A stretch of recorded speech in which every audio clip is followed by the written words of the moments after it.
Hi student, good morning. How are you today?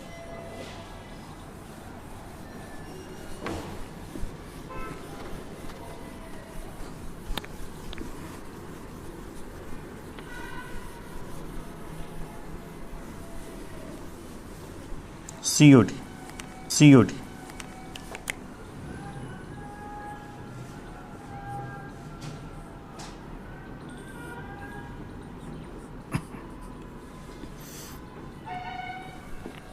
The COD means chemical oxygen demand. It is the oxygen requirement by the chemicals for oxidation of total organic matter. That means biodegradable and non biodegradable दोनों को मिलाकर जो water के अंदर oxygen की requirement होती है उसके ऑक्सीडेशन पर्पस के लिए, उसी को हम कहते हैं केमिकल ऑक्सीजन डिमांड. तो एक पॉइंट में लिख लीजिए, oxygen required by chemicals, oxygen required by the chemicals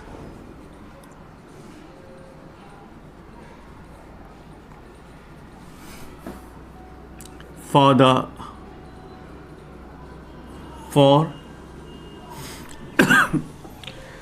oxidation of total organic matter, oxidation of total organic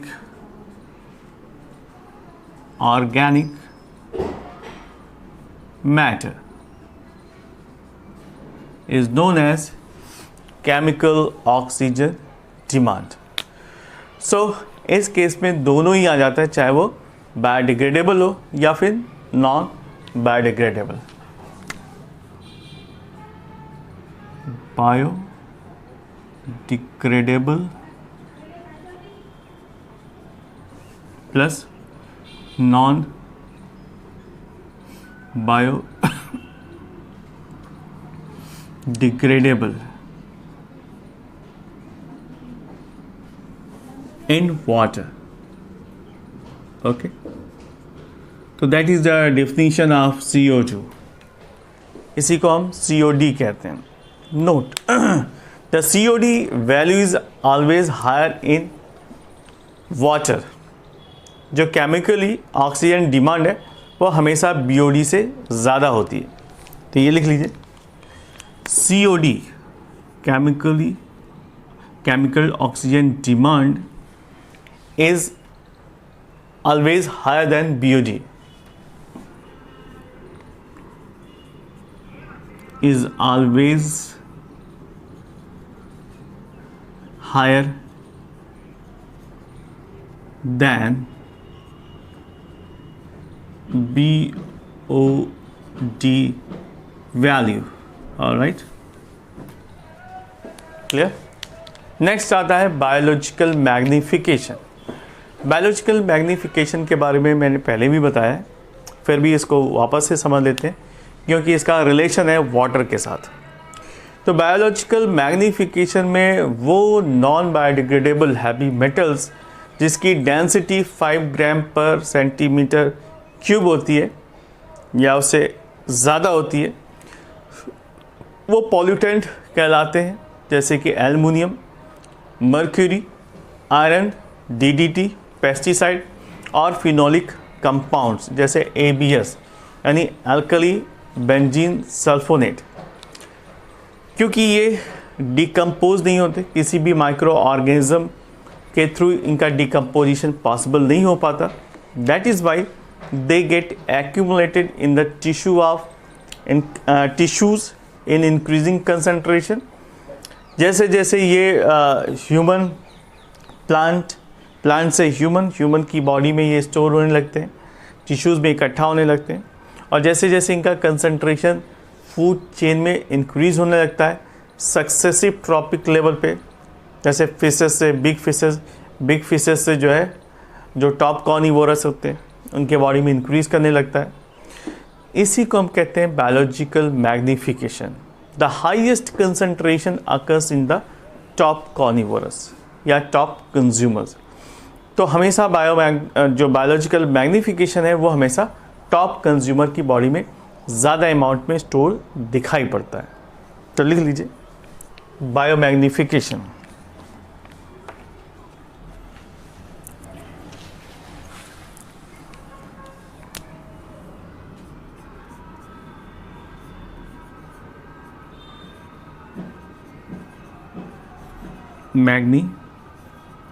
magnification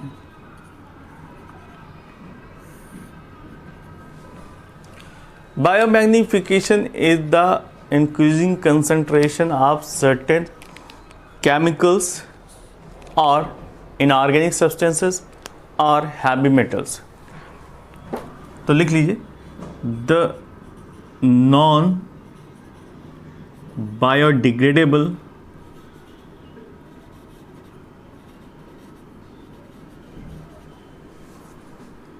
heavy metals,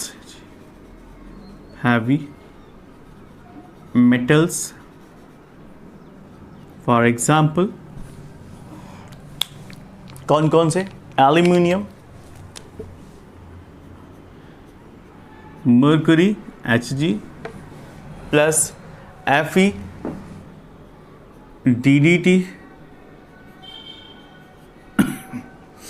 DDT के अलावा और भी पाए जाते हैं, जैसे पेस्टिसाइड है, फिनोलिक कंपाउंड्स है,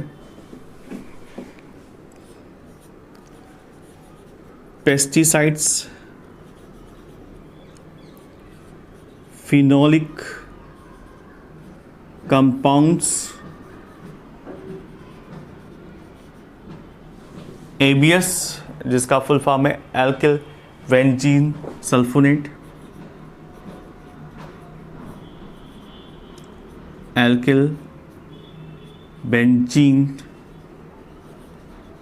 sulfonate,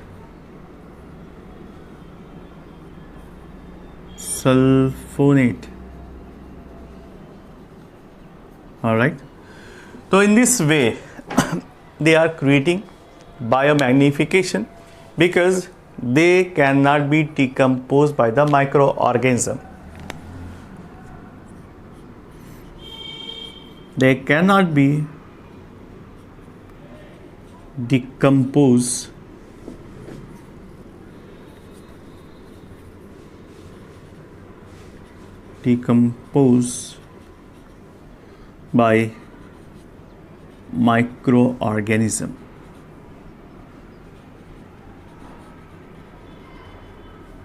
All right, so that is why it become deposited in the tissues।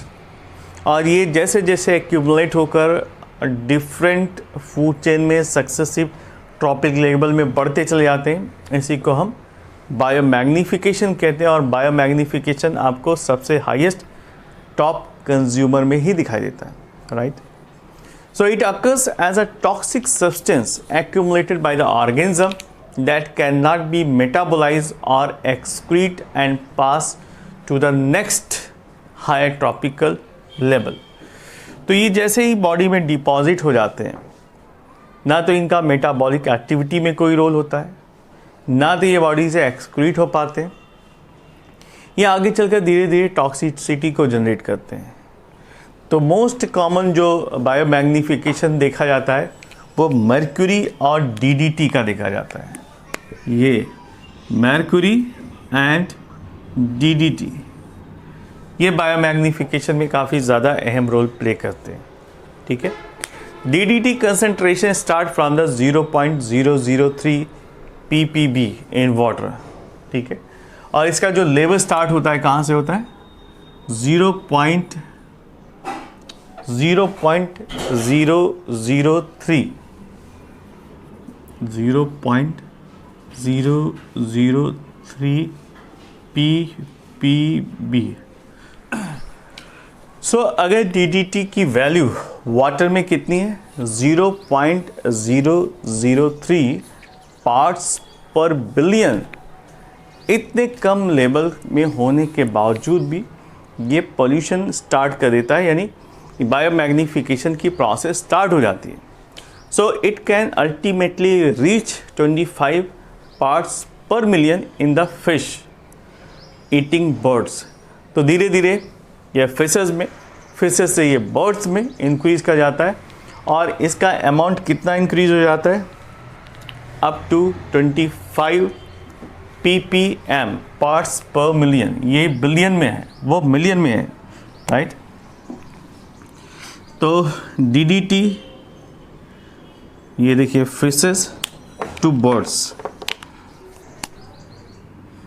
DDT water में गया, वाटर में फिशेस से ये बर्ड्स में आया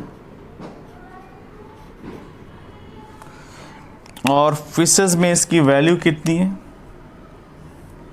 क्योंकि वाटर में 0.003 था, तो वही क्वांटिटी धीरे धीरे कहाँ पर स्टोर हो जाता है, फिशेस में।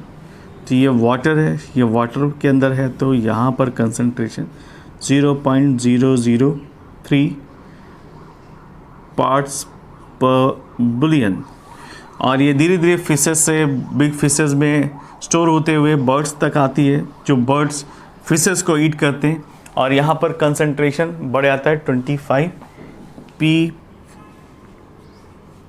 ppm parts per million.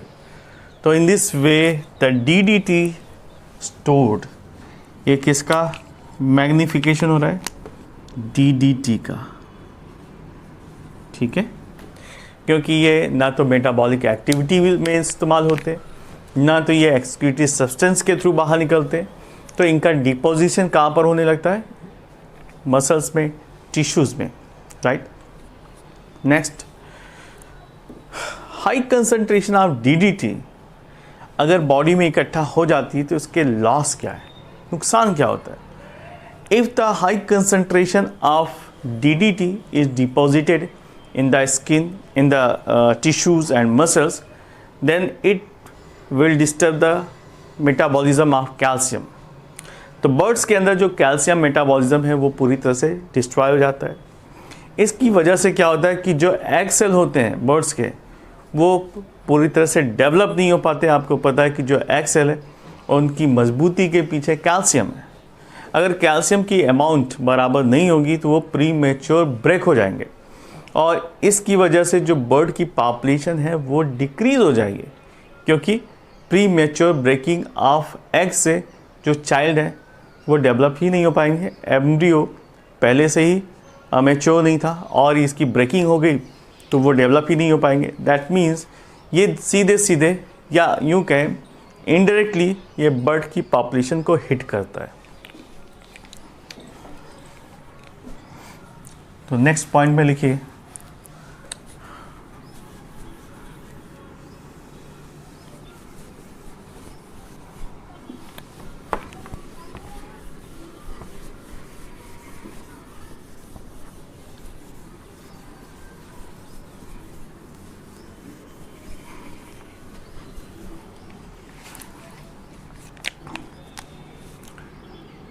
DDT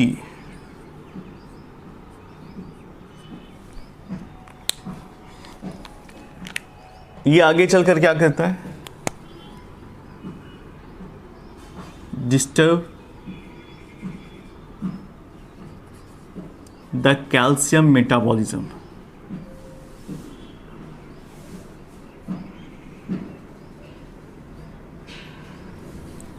in birds.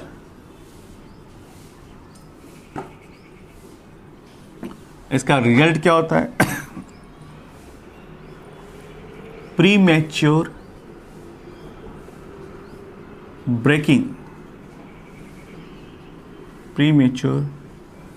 Breaking off shell, egg shell, ठीक है।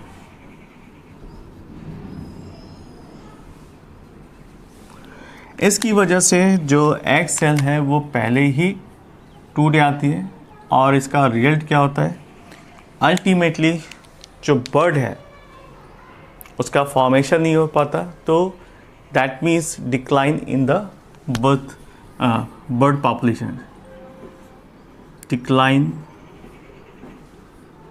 इन bird population, decline in bird population. ये इनडायरेक्टली बर्ड के पॉपुलेशन को कम कर देता है, डिक्रीज कर देता है। सो आप समझ सकते हैं कि ये छोटी छोटी क्वांटिटी में जो नॉन बायोडिग्रेडेबल एलिमेंट है वो आगे चलकर बिग प्रॉब्लम कॉज करते हैं। तो ये सिर्फ एक छोटा सा एग्जाम्पल है, ऐसे बहुत सारे प्रोसेसेस हैं जो आगे चलकर ये डीडीटी ब्रेक करता है, जिससे ना सिर्फ एनिमल्स बल्कि ह्यूमन बींग्स भी प्रभावित होते हैं। चलिए नेक्स्ट हेडिंग डाल दीजिए, यूट्रोपिफिकेशन।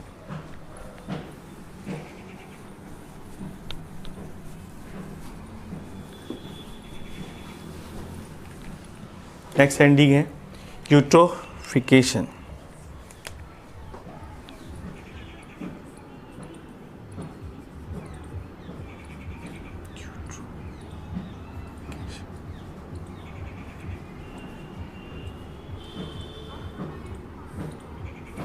What is eutrophication? Eutrophication is the process of nutrient enrichment of water and consequent loss of species diversity. That means death of aquatic animals. तो यूट्रोफिकेशन इज द प्रोसेस जिसकी वजह से जो वाटर में nutrient है उसकी क्वांटिटी काफ़ी ज़्यादा बढ़ जाती है और इसकी वजह से जो स्पीसीज़ की डाइवर्सिटी है उसका लॉस शुरू हो जाता है और इसी को हम कहते हैं यूट्रोफिकेशन प्रोसेस। अगर ये लेक में पाया जाता है तो इसे हम कहते हैं यूट्रोपिक लेक। ठीक है, तो इस प्रोसेस में एक्चुअली होता क्या है? ये तभी पॉसिबल होता है जब वाटर के अंदर नाइट्रोजन और फास्फोरस न्यूट्रिएंट की क्वांटिटी काफ़ी ज़्यादा बढ़ जाए और इसकी वजह से जो वहाँ पर एल्गा पाए जाते हैं उनको चांस मिल जाता है इंक्रीज़ होने का, क्योंकि ये नाइट्रोजन फास्फोरस उनके लिए काफ़ी ज़्यादा फ्रूटफुल होते हैं, उनकी ग्रोथ और डेवलपमेंट के लिए काफ़ी ज़्यादा इम्पॉर्टेंट रोल प्ले करते हैं। और जब एल्गल ब्लूम हो जाता है यानी इनका ग्रोथ काफ़ी ज़्यादा हो जाता है तो ये आगे चलकर टॉक्सिसिटी रिलीज़ करते हैं वाटर में। क्यों? क्योंकि पहले भी टॉक्सिसिटी रिलीज़ करते थे लेकिन उनकी क्वांटिटी काफ़ी कम होती थी और उसका कोई इम्पैक्ट ऑर्गेनिज्म के ऊपर नहीं पड़ता था। But now they are growing in a big quantity. Now the toxicity also releasing in a good quantity, plus the oxygen content is also catched by the alga। तो जितनी ऑक्सीजन की requirement है वो भी ये एब्जॉर्ब कर ले जाते हैं। तो that means the biological oxygen demand also increases और अगर ऑक्सीजन की कमी होगी तो डेफिनेटली उसके अंदर जो ऑर्गेनिजम्स हैं वो सर्वाइव नहीं कर पाएंगे।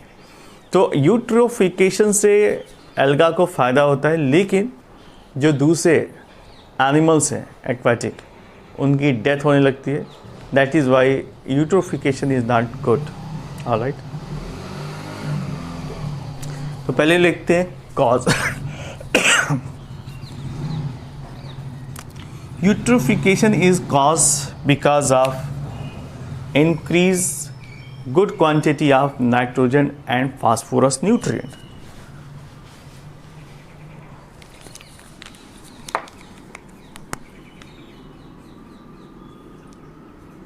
Eutrophication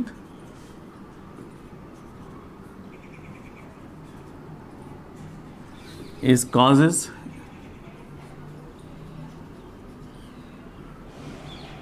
because of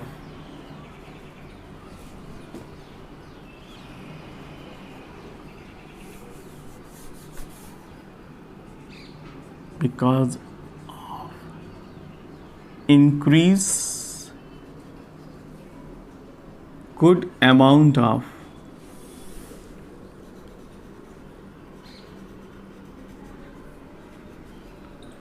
nitrogen and phosphorus।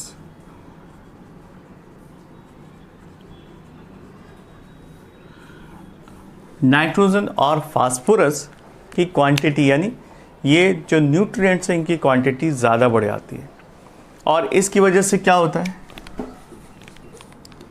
It stimulates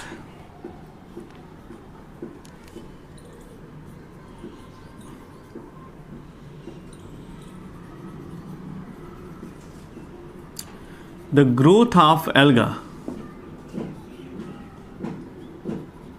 the growth of alga, ये algal growth को क्या करते हैं, इन्हेंस कर देते हैं, स्टिमुलेट कर देते हैं, इसी को हम कहते हैं algal bloom.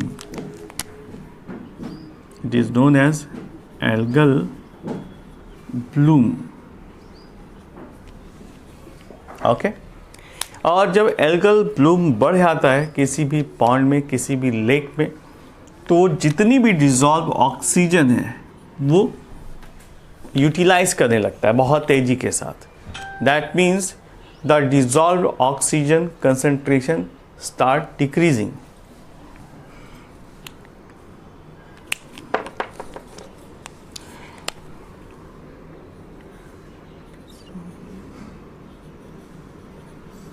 Oxygen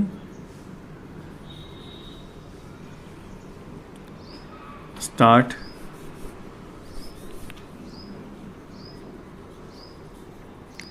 decreasing. जब dissolve oxygen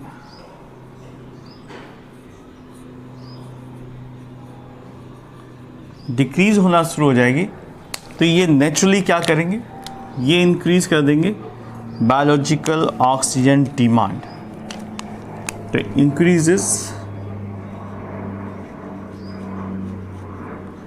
biological oxygen demand. और इस वजह से जो एक्वेटिक कंडीशन में पाए जाने वाले ऑर्गेनिज्म है उनकी डेथ होने लगती है और उनकी क्वांटिटी कम हो जाती है. That means it affect the biodiversity in the water. Water में पाए जाने वाले दूसरी स्पीसीज़ के लिए ख़तरा हो जाते हैं, उनके लिए नुकसानदेह.